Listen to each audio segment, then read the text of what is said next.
নমস্কার বন্ধুরা, আমি সুস্মিতা।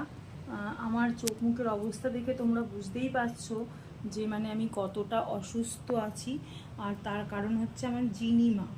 অসুস্থ বলতে আমি মানসিক দিক দিয়ে অসুস্থ আছি আমার জিনিমার জন্য।